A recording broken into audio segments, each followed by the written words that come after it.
বীরভূমের লাভপুরে মোড়লের নির্দেশে আদিবাসী তরুণীকে গণধর্ষণের অভিযোগ ঘিরে যখন তোলপাড় রাজ্য রাজনীতি, সেই ঘটনা 24 ঘন্টা কাটতে না কাটতেই ফের প্রকাশ্যে এলো আরও একটি গ্রামের সালিশি সভার মাতব্বরি। এবার ঘটনাস্থল বর্ধমানের কালনার পূর্বস্থলী। ঘটনায় নাম জড়ালো তৃণমূলের। বর্ধমানের কালনার পূর্বস্থলীর এক গৃহবধূর অভিযোগ, তার স্বামী কাজের সূত্রে কলকাতায় থাকেন। সেই সুযোগে বাড়িতে ঢুকে তাকে দীর্ঘদিন ধরে ধর্ষণ করেছে এলাকারই বাসিন্দা ইনাই মল্লিক। অভিযোগ, কাউকে কিছু বললে ওই গৃহবধূর 4 বছরের শিশুকে প্রাণে মেরে ফেলার হুমকি দেন ইনাই। বাড়ি ফিরে এ বিষয়ে জানতে পেরে গোটা ঘটনাটি গ্রামবাসীদের জানান গৃহবধূর স্বামী। ঘটনার বিচার করতে গ্রামে বসে সালিশি সভা। গৃহবধূর অভিযোগ, সালিশি সভায় অভিযুক্ত যুবককে 1 লক্ষ টাকা জরিমানা করেন স্থানীয় তৃণমূল নেতারা এবং তারা গৃহবধূকে মামলা না করার নির্দেশ দেন বলে অভিযোগ। আমাকে ভয় দেখিয়ে রেখে দিয়েছে, বলেছে কাউকে বলবি না, যদি বলিস তাহলে তোর স্বামীকে মেরে দেবো, তোর বাচ্চাকেও মেরে দেবো। আমার একটি বাচ্চা আছে 4 বছরের। সেই ভয়ে আমি কাউকে বলতে পারি না, এতদিন লজ্জাতেও আমি বলতে পারি না। তারপর আমার স্বামীর কাছে আমি মুখ খুলি। আমার স্বামী গ্রামের লোকেদেরকে বলে সেখানে বিচার হয়। সেখানে বলেছিল 1 লক্ষ টাকা দেবো, তোমরা মিটিয়ে নাও। আমরা টাকা নেবো না, আমরা শাস্তি চাই, আমরা ন্যায় চাই। মেম্বারকে খবর দিলাম, খবর দিয়ে বললাম, তোরা বলছে ঠিক আছে আজকে যাবো কালকে যাবো, এরকম 8 দিন আমাকে সে রেখে দিল। গ্রামের লোক, গ্রামে যে পার্টি লোক আছে, পার্টি লোক যে আছে, টিএমসি পার্টি আছে। এ বিষয়ে পূর্বস্থলীর তৃণমূল বিধায়ক তপন চট্টোপাধ্যায় বলেন, ঘটনার কথা শুনেছি, গ্রামের সবাই মিলে সালিশি সভা বসিয়েছিল, সব রাজনৈতিক দলই উপস্থিত ছিল। তৃণমূলের কোনো নেতা মাতব্বরি করে এই ঘটনা ঘটালে তার বিরুদ্ধে ব্যবস্থা নেওয়া হবে। এদিকে অভিযোগ দায়েরের পর ইনাইকে গ্রেফতার করেছে পূর্বস্থলী থানার পুলিশ। তবে সালিশি সভার কথা অস্বীকার করেছেন জেলার পুলিশ সুপার। যেটা আমরা দেখছিলাম স্কোরিং আসছিল যে কমপ্লেন নিতে অস্বীকার করা হয়েছে বা কোনো জায়গায় কোথায় সালিশি হয়েছে আমরা সেই বিষয়ে যাচ্ছি না, কিন্তু সালিশির কথা মানতে বলা হয়েছে, এসব কিন্তু কথা, ভুল তথ্য। এটাকে নিয়ে আমার আপত্তি রয়েছে। আমি সেই জন্য বলছি যে আমাদের কাছে অভিযোগ হয়েছে, আমরা অভিযোগ শুনে আমরা রেকর্ড করেছি এবং এফআইআর করেছি। যা ইনভেস্টিগেশন ফর্মালিটিস নেওয়ার আমরা সেগুলো নিয়েছি। ধৃতকে 3রা ফেব্রুয়ারি পর্যন্ত জেল হেফাজতের নির্দেশ দিয়েছে আদালত। রানা দাস ও কমল কৃষ্ণ দে, এবিপি আনন্দ।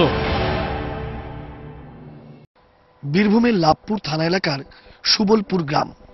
শান্তিপূর্ণ নিঝুম প্রকৃতির মাঝে দরিদ্র আদিবাসীদের বসবাস। কিন্তু এই আপাত শান্তির মাঝে কি এক ভয়াবহ অশান্তির বার্তা লুকিয়ে রয়েছে?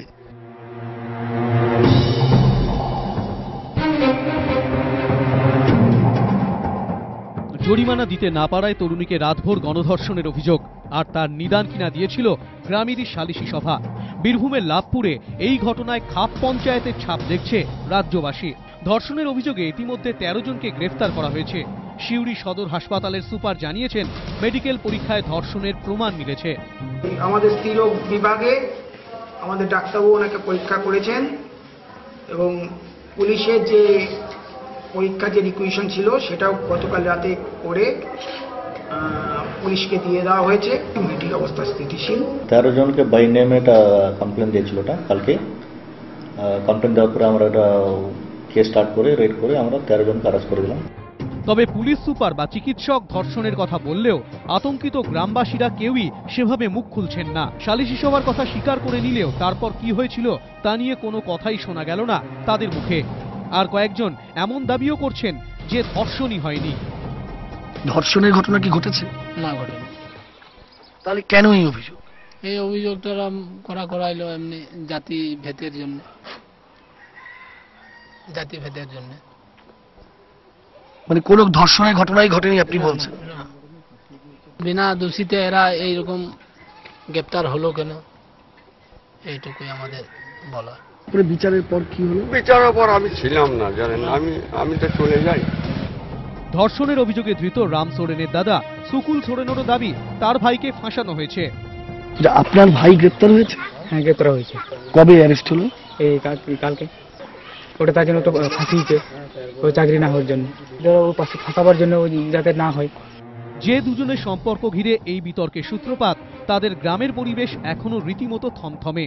গ্রামবাসীদের চোখে মুখে আতঙ্কের ছাপ স্পষ্ট। যে যুবকের সঙ্গে ওই তরুণীর সম্পর্ক তৈরি হয় তিনি গাজীপুর এলাকার বাসিন্দা।